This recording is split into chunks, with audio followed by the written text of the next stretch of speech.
Mega Man is a very old franchise. The first game came out in 1987, and the most recent release came out in 2018. These games are known for their brutal difficulty in not only their levels, but also their boss fights. With all that under their belt, they know a thing or two about level design. To learn how they work their magic, we're gonna dissect only one of the levels, Torchman. At the start of the level, we are immediately thrown into a long horizontal area. However, it is also the area where Mega Man differentiates itself from other games. Let me explain. In most modern platformers, every level has a gimmick, and that gimmick is the focus of the level. Mega Man does follow this trend, as you'll see later on, but it does so differently. Normally, the gimmick is shown off at the very beginning of the level so that the player can get used to it. But here, there's no gimmick to be found. So how does this area contribute to the level's flow? Well, the truth is that Mega Man levels are made up of one gimmick and several smaller gimmicks. And you've actually already seen them all. Let's rewind. That's right. The enemies. Levels revolve around these guys much more than they do the level's actual gimmick. They are so integral to the game design that they are all introduced before the gimmick. And every Mega Man level introduces at least a few new enemies to keep things fresh. Let's go through Torchman's enemies. Tents, these little stove guys, this owl lantern thing, and this carrot-spitting tank. It sounds really weird when you say it out loud. 4 unique enemies in a level is a rarity for Mega Man, but they all serve their special purpose. In the next area, this stage's gimmick, a giant flaming wall, is introduced, and we also get to see how the enemies interact with it. And it's here we get to see what the enemies really do. They are all blockades. Think about it. The tent's only purpose is to slow you down so that you can shoot it.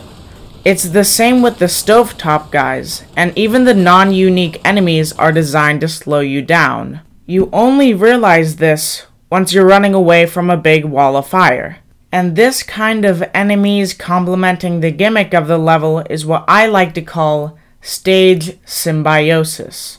Yes, I did just make that up. And this only works because we were introduced to all the enemies beforehand. Anyways, let's get back to the level. This is the next area of the level. It shows that the stove guys can heat up metal plates. The next area is a lot more interesting. If we take out the owl lantern, then the whole screen will go dark because it doesn't have any light. However, if we don't kill it, then we'll have to deal with that throughout the whole area. This is showing off an enemy on a whole other level. This is basically just a second gimmick. In fact, most Mega Man levels have 2 gimmicks, and most of the time those second gimmicks revolve around enemies. This is what I was talking about when I said that enemies were important. After that, we just fight a few enemies until we get to the mini-boss. A turkey. They really went with the whole Boy Scout theme for this one.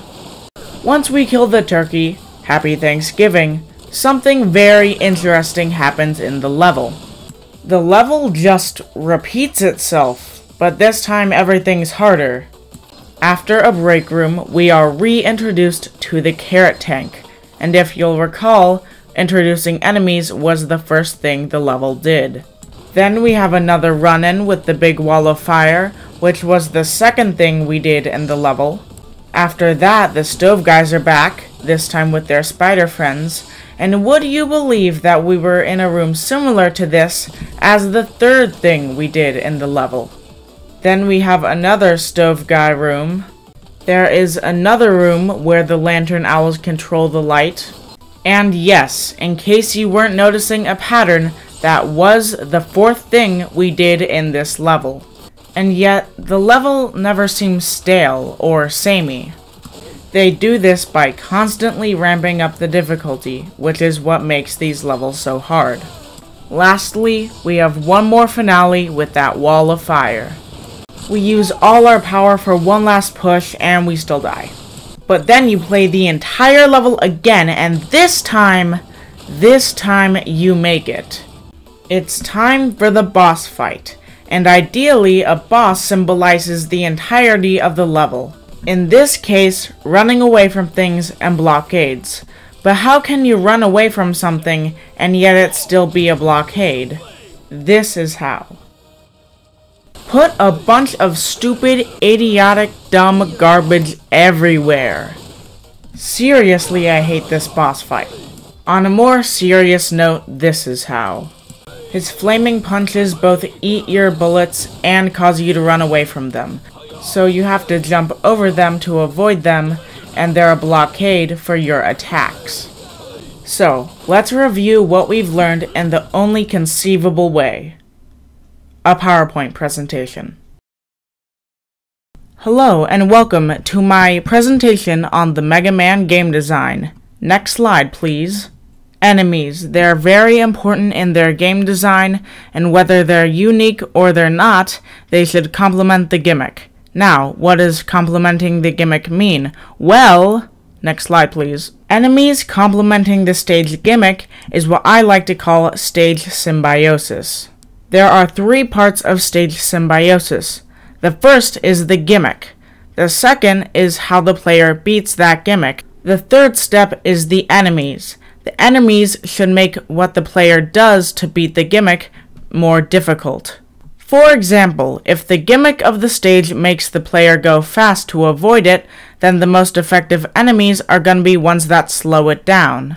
However, gimmicks are only one of many room functions. What are room functions? Well, next slide please. Room functions are basically what every area does to contribute to the level. There are many room functions, like showing off enemies, or the gimmicks. Maybe a second gimmick that is maybe based off of an enemy, and boss fights. Next slide, please. Finally, what is their overall blueprint for creating levels?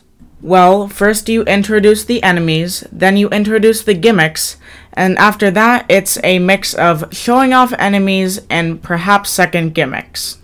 And don't forget, after mini bosses, the stage repeats itself, but everything's harder. Thank you for coming to my TED Talk.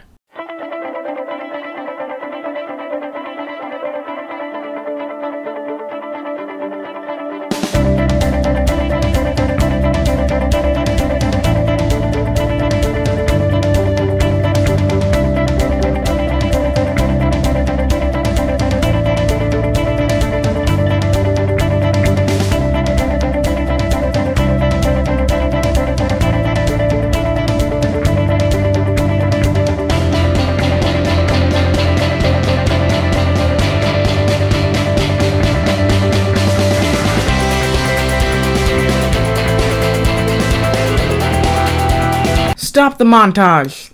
It's time for super, mega, awesome, super level analysis time of cool. Hey, look at that, it's got a gimmick. Wow, really? Uh-huh, and it has enemies that work with that gimmick. No way. It shows off different enemies. You're a madman. It even has a secondary gimmick. I would have never expected that. And at the end, there's a boss fight. Wow! This is the stupidest.